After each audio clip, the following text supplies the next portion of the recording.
How to actually chase your dream. I'm out here in Thailand. I'm doing what I love. I'm fighting. I've done this since I have been 17 years old, full time. So I'm coming up to 6 years now. But how did I actually get to a stage where I could chase my dream? Some people struggle to actually put a plan in place to actually do so, or they have something in the back of their mind stopping them. They have people stopping them. And we're going to go through what I've done personally and how I chased my dream.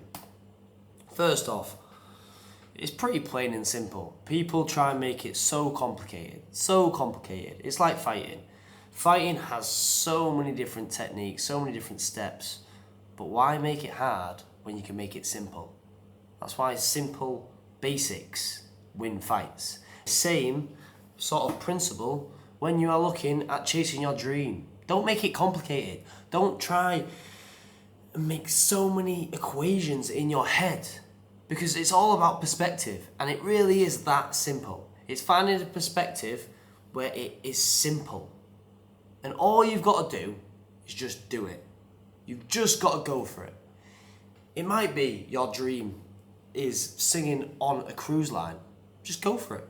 Go and start doing some singing gigs. Sign up to some cruises. Try and get some work on there.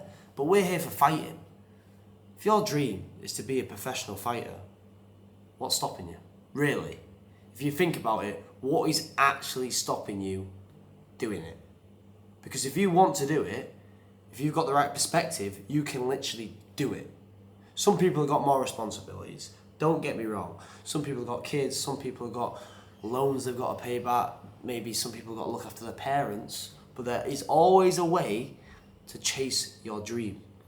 And all you've got to do is look at it from a perspective that is simple and easy. Don't look at it from a perspective that makes it complicated. And it may seem that it's a hard thing to do if you don't know how to look at the outlook in a simple way. But let's go through some potential problems, because what we need to go through is the problems so we can solve them. If we can solve these problems, what is stopping us from chasing our dream? Nothing. And these are the ones that I believe are the barriers. These are the obstacles we've got to overcome. First off, money. Money when you are chasing your dream as a fighter. Now that comes to, how are you gonna afford to train full time? How are you gonna afford to go abroad to train? How are you gonna afford to even just stay in England, get by, pay for your living and train at the same time?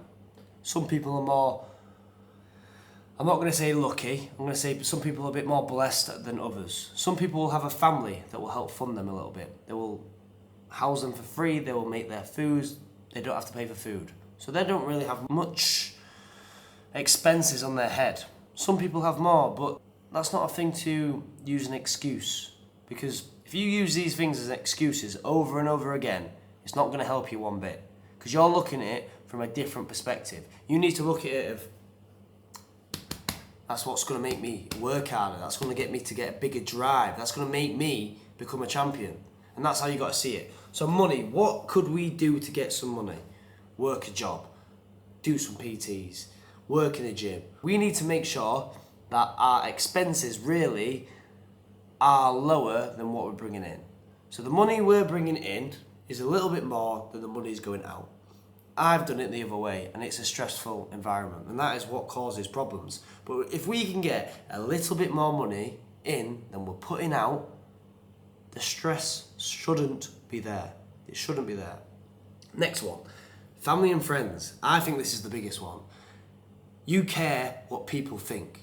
You care what your family's going to say. You care what your friends are going to say. And it's their opinions. But their opinions isn't living your life. You're the one in your shoes. You're the one in your body. So you do it. If you want to do it, don't listen to people that don't agree with your dream, because it's not their dream. It's your dream. They don't have to like your dream because they're not doing it. You're doing it. So you've got to love your dream, and you have to not listen to their opinions. My Family, I'm going to say for me, no one agreed with what I did at all. No one. Not one bit. My dad stopped talking to me for probably 6 months when I quit and started chasing my dream. But you know what? It wasn't his dream to live. It wasn't. He wanted me to go to uni. That was his dream for me. He wanted me to go to uni. He wanted me to get a proper job. He wanted me to be in the corporate world. But that's his dream for me. That's not my dream. So I don't really care what he thinks, because my dream's this, and he's not living it. I'm living it. So it's my choice. And that's what you got to look at. Yes, you might have some falling outs, but at the end of the day, it always is the opportunities you don't take that you will regret the most. And that is not something I want to live with. I do not want to live with regrets. And I do not think this one bit. But if it didn't work out, what's the worst that's going to happen? I'm going to go back and do exactly the same thing I was going to do anyway. So why don't you just go for it? Because there's going to be naysayers every single day. And just because they're your family and your friends, you take it into consideration a bit more. And really, they want what's best for them for you. Obviously, they want what's best for you, but they see it from their perspective. You need to see it from your perspective. And the last one is belief. People do not go for their dream, really don't believe it. Don't believe it. I would not be chasing my dream if I didn't believe I could do it. Because what is the point if I don't believe what I'm doing? And I think belief is a dream killer, because there's so many people that have aspirations, they have goals, but they don't believe what they've set out. And because they don't believe it, they don't make their actions in suit. And I just hate seeing people not going for their dreams because they don't believe it can happen. They don't believe someone from a council estate can get to a UFC champion, or they don't believe someone from, let's say, York, because I'm from York, can go out and live in New York and make millions. They don't believe it, and that's why they don't go for it. And that is why you should have an open belief in whatever you are doing. Whatever you are doing, you can do it. If you want to do something, you can do it. Because guess what? If you breathe the same oxygen, why are you any different? If they can do it, why can't you do it? Because all they did that was different was here. They believed in themselves, so they went for it. And that is a big problem that some people can't ever change, and that's why they will never, ever go for their dream. Now, this is what I did. This is how I did it. I was at college, and one day, I just quit. I quit everything. And what I did do is think about it after I quit. So let me tell you what I did. I quit first, I thought after. I took action. And you might think that is completely stupid. But the reason I did that is because if I didn't do it like that, potentially, I may never have done it. I may never have chased my dream. It only took 2 seconds of courage for me to go, no, I'm not doing it anymore. And that's all it took. Where some people try and beat around the bush, they try and set out a massive, massive plan. But you can plan all the time in the world. If you don't take action, it's never going to happen. So what I did in this situation, I quit, I thought about it after, and I just needed 2 seconds of courage on that particular day. And that was me. And I was like, sweet, I'm sticking with it now. And how I see it, if you have a plan B, you obviously don't believe that the plan A will actually work. And that is why I quit. School at the time was my plan B. If stuff doesn't work out, I can go back on my grades, I can go to there. But I was only doing that because my mum and dad wanted me to do that. I wasn't doing that because I wanted to do that. I believed in my plan A, but they didn't believe in my plan A. But like I said, I'm the one living it, not them. So I got rid of my plan B, because I don't need no plan B, because my plan A will work, and it will always work, because I've got total belief that my plan A will get me far and get me where I want to be in life. And for me, it's all or nothing, especially for fighting. You can't do this half-assed. Someone's trying to punch my head in. Punch it in. I don't want to do this half-assed. And if I'm doing something, I'm doing it 100%. 100%. I put all my time, all my energy into that, and I'm going to focus on it solely, because that is how you're going to improve quickly. If you're half-assed, you're going to get half-assed results. So you pick. Do you want maximum results, or do you want half-assed results? I know which one I want.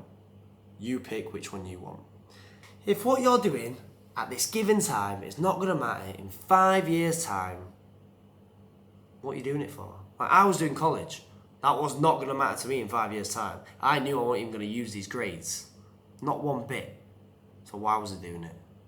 For some people it's needed. Maybe being an accountant. You need the grades at sixth form, you need your university degree, you need all that. But for me, for my dream, it's not needed. It's not going to matter in 5 years. So why am I doing it? And that's what I thought to myself. If anything I was doing wasn't going to matter in 5 years, I was like, nah, not doing it. Not doing it. And that is how I started to chase my dream. And the biggest point I'm going to say is action. You can say all the things you're going to do. You can say everything that you want to do. But if you don't take action, none of that is actually going to matter. Because action speaks louder than words, and action is actually going to get you to where you want to be. Not writing down on a piece of paper where you want to be in 5 years. Yes, you do all that sort of stuff, but if you don't take action, and that's why I put that action bit in capital letters, and this plan A, plan B stuff, because action is the most important part in chasing your dream. Because I know, I did it myself, you'll think about your dream for months and months and months, and you haven't even taken action yet to start pursuing it full time. It's a disrespect to yourself. It was a disrespect to myself. I was thinking about it so much, but I hadn't taken action to do it full time yet. Because, if we go back to some potential problems, I was scared of what my family would say. Opinions. Money. Yes, obviously that came across my mind, but I knew I could make money somehow. I knew my bills and my expenditure wasn't going to be that much. So that wasn't really a problem for me. Belief, I believed I could do it. I knew I could do it, but I was just scared what my family would say. And that's why I delayed chasing my dream. But some people delay that for a lifetime. That is today's video. Bish, bash, bosh, pow.